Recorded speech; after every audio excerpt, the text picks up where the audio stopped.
কাজে এই যে পরিবর্তন, এই যে যন্ত্রটা তোমার হাতে চলে এসছে, এখন বিশ্ব জয় করার সময়, এখানে আটকানোর সময় না। দুর্ভাগ্য আমরা আটকে ফেলেছে। আজকে এত কথা, তোমরা যে এত আন্দোলন করলা, তোমাদেরকে সালাম দেওয়ার জন্য আসলাম, মুক্ত করলাম আমাদের।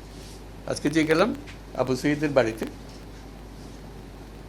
সে শুধু এখানে প্রাণ দিয়েছে তা না, আমি ওদেরকে বলতেছিলাম, আমি বললাম যে আমরা মহাকাব্য করি না, মহাকাব্যের নায়ক থাকে, কি সাংঘাতিক ঘটনা ঘটে, আমরা মনে করি যে এদের নায়ক নায়িকারা কি সাংঘাতিক রকমের ক্যারেক্টার। আবু সাঈদ হলো মহাকাব্যের ক্যারেক্টার। ভবিষ্যতে এটা নিয়ে বহু কবিতা, বহু সাহিত্য, বহু কিছু রচনা হবে, কিন্তু সেটা যে দেখে গেল, চমকে দিয়েছে সবাই।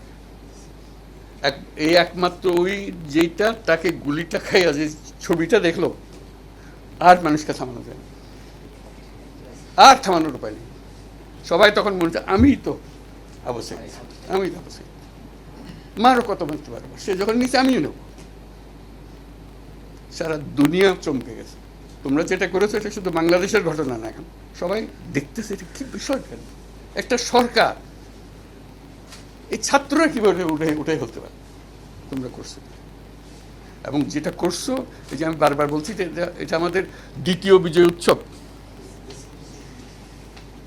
এই বিজয় উৎসবটা যেন আমরা আমাদের হাত থেকে ফসকে না যায়, এবং এটা তোমরাই পারবা, আমরা কেউ পারবো না। আমরা এখানে চালাতে আমাদের ক্ষমতা নেই। আমরা কথা বলবো, বক্তৃতা করবো, সব করবো, কিন্তু এটা করার ক্ষমতা নেই। আমি ব্যাখ্যা দেবো কালে, কাজ না করে। তোমরা কাজটা করে দেবো।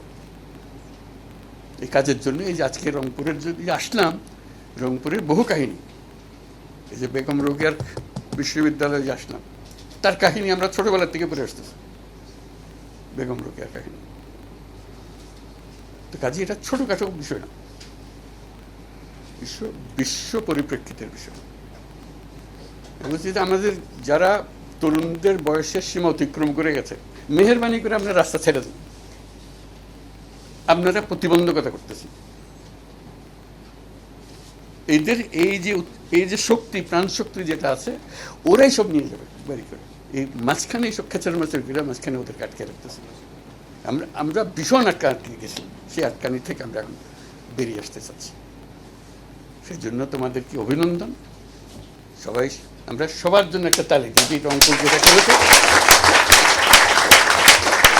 একটা ভীষণ কাণ্ড, একটা ভীষণ কাণ্ড। এই কাণ্ডটা, এই শক্তিটা কিসে ব্যবহার করবো? স্বপ্নটা কি? যে কোনো কাজ করতে গেলে একটা স্বপ্ন লাগে, স্বপ্ন না হলে কাজ হয় না, উলট পালট কাজ হয়। স্বপ্ন থাকলে স্বপ্নের পেছনে ঝাঁপিয়ে পড়তে হয়। দেখবে হয়ে গেছে, প্রত্যেকটা মনে হয় অসম্ভব জিনিস, কাজে নেমে গেলে যে দেখা যায় হয়ে গেছে। এবং তোমাদের যে ক্ষমতা, সেটা হলো অসম্ভবকে সম্ভব করার ক্ষমতা। তোমাদের সামনে কোনো জিনিস সম্ভব নেই। শুধু বাংলাদেশ না, তোমরা সারা দুনিয়া পাতে হতে পারো। বাংলাদেশ ছোট্ট একটা বিষয় তোমাদের জন্য, কাছে পিছু হটবে না, এটাই হলো পিছু। কারণ আমরা পারি নাই, আমরা ব্যর্থ হয়েছি।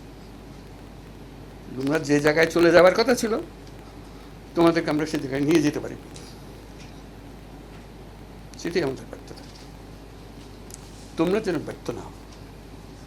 তোমাদের পরে যারা আসতেছে তারা যেন একথা না বলে তোমরা পথ আগলে রেখেছিলে বলে আমরা বুঝতে পারি। কারো পথ যেন আটকে না রাখে। তুমিও আগলে রাখবে না, আমার ভবিষ্যতে আর কেউ যেন আগলে না রাখে। এই যে শক্তি, সেই শক্তির মাত্রা আন্দাজ করা যায় না, এত শক্তিশালী। আমি গল্প করার জন্য বলতেছি না, আমি বহু বিষয়ে বলতেছি, দেখো এটা শুধু ছেড়ে দেওয়া, আর কিছু না, সুযোগটা দাও। রাস্তা কোথায়, কিভাবে যেতে হবে, কি করতে হবে, সব জানা আছে। নিজেদের মধ্যে শুধু ওই আত্মবিশ্বাসটা রাখা যে তোমাদের জন্ম হয়েছে অসম্ভবকে সম্ভব করার জন্য। কাছে ছোটখাটো জিনিস নিয়ে সময় কাটিয়ে না, বড় জিনিসের মধ্যে থাকবে, যে অবস্থায় আছো। এই জন্যই আবু সঈদ এত মহান। সে বড় জিনিসের স্বপ্ন দেখছে, এই জন্য বুক পেতে দিয়েছে, মারো, কি করবা। আর সেই স্বপ্ন থেকে বিচ্যুত হয়নি, সে তো পালিয়ে যেতে পারতো, মাফ করে দেন আমারে বলতে পারতো, বলতে নেই, দাঁড়িয়ে গেছে। তারপরে তোমরা যখন দাঁড়িয়ে গেছো আর দেশ আটকে রাখতে পারেনি, এই দ্বিতীয় বিজয়টা আসলো। সেই জন্য আমি বারে বারে যেটা তোমাদেরকে বলতেছি, যে স্মরণ করাচ্ছি, এবার যেন ব্যর্থ না হও। এটাই হলো বিষয়। কারণ ব্যর্থ করার জন্য বহু লোক দাঁড়াই আছে, বহু লোক